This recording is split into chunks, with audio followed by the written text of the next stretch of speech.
नमस्कार। बिहार के मुख्यमंत्री नीतीश कुमार नकदम का शिकार हो गए।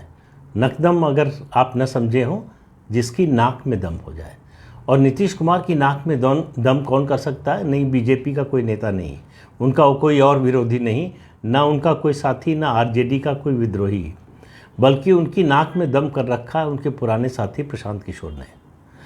प्रशांत किशोर रोज उनको जिस तरह से एक्सपोज कर रहे हैं, नीतीश कुमार को आज तक किसी ने एक्सपोज नहीं किया।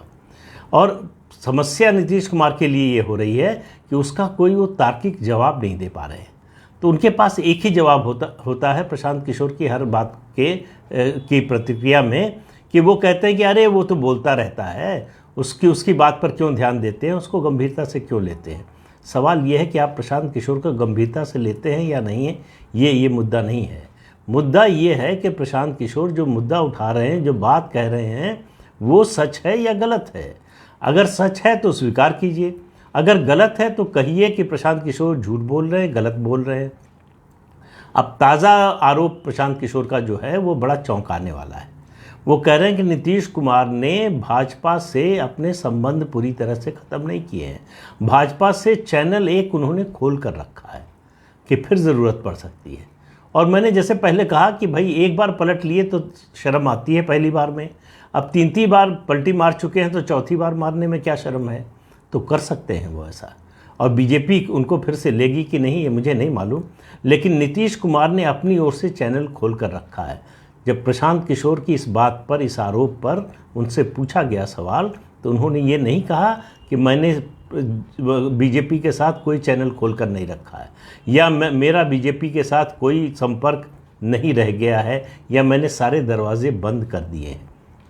ऐसा उन्होंने कुछ नहीं कहा, क्योंकि जैसे ही वो ये कहते उनके सामने दूसरा सवाल आ जाता जो प्रशांत किशोर ने उठाया। उन्होंने कहा कि भाई जब आपने संबंध खत्म कर दिए बीजेपी से, गठबंधन तोड़ दिया, और मैं कह रहा हूं कि जो उनके राष्ट्रीय अध्यक्ष हैं जिस तरह की बात प्रधानमंत्री के बारे में बोल रहे हैं, बहरूपिया है और नकली है, फर्जी है, क्या क्या बोल रहे हैं, उसके बाद कैसे संबंध रह सकता है। तो दूसरा सवाल उनके सामने क्या आता कि डिप्टी चेयरमैन जो राज्यसभा के हैं, जो जेडीयू के राज्यसभा सांसद हैं, वो अभी तक अपने पद पर क्यों बने हुए हैं। अगर जेडीयू ने बीजेपी से सारे संबंध तोड़ लिए हैं, तो ये कैसे हो सकता है कि जिस पार्टी को आपने अपना प्रतिद्वंदी, अपना विरोधी, अपना दुश्मन घोषित कर दिया है, आप उनके विरोधियों के खेमे में चले गए हैं, आरजेडी के साथ हैं, विपक्षी एकता की बात कर रहे हैं, प्रधानमंत्री नरेंद्र मोदी को 2024 में चैलेंज करने की बात कर रहे हैं, और आपका एक वरिष्ठ सहयोगी अभी भी बीजेपी के साथ और सरकार के साथ है। ये कैसे हो सकता है? तो इसका मतलब प्रशांत किशोर की बात में दम तो है कि अगर उन्होंने सारे चैनल बंद कर दिए होते नीतीश कुमार ने बीजेपी के साथ, तो उसके साथ साथ हरिवंश का इस्तीफा हो गया होता, जो कि नहीं हुआ। न तो बीजेपी ने कहा, हरिवंश पर यह दबाव डाला कि आप इस्तीफा दे दीजिए, न जेडीयू की ओर से कहा गया। तो कुछ तो दाल में काला है, क्योंकि ये सामान्य मामला नहीं है।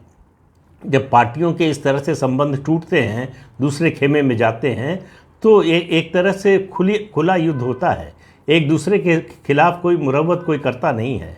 ऐसे में इतने बड़े पद पर अपनी पार्टी के एक व्यक्ति को बनाए रखने का और क्या औचित्य हो सकता है, सिवाय इसके कि आप एक चैनल खोलकर रखना चाहते हैं। क्यों? क्योंकि आपको पता है कि हरिवंश प्रधानमंत्री नरेंद्र मोदी के करीबी हैं, विश्वास पात्र बन गए हैं। एक समय तो कहा जाने लगा था, जब ये गठबंधन टूट रहा था, कि हरिवंश हो सकता है बीजेपी में शामिल हो जाए, लेकिन ऐसा कुछ हुआ नहीं। वो जेडीयू में ही है, डिप्टी चेयरमैन है, बीजेपी के साथ हैं, मतलब सरकार के साथ हैं, और जेडीयू के सदस्य भी बने हुए हैं। तो प्रशांत किशोर की बात में तो दम है, और इस बात का, इस आरोप का नीतीश कुमार के पास कोई जवाब नहीं है। तो इसलिए वो बार बार ये कहते हैं कि अरे उसकी बात क्या करते हैं, उसको छोड़िए, वो तो ऐसे ही अपनी पब्लिसिटी के लिए बोलता रहता है। अरे भाई, पब्लिसिटी वो कर रहे हैं, हर नेता करता, आप भी अपनी पब्लिसिटी के लिए बोलते हैं। लेकिन सवाल ये है कि इस मुद्दे पर जो प्रश्न उठाया उसका जवाब क्या है। तो उसका जवाब तो नीतीश कुमार के पास कोई नहीं है। तो आप इसका मतलब समझ सकते हैं, समझाने की ज़रूरत नहीं है। तो इस अंक में इतना ही, अगले अंक में फिर मिलेंगे। नमस्कार।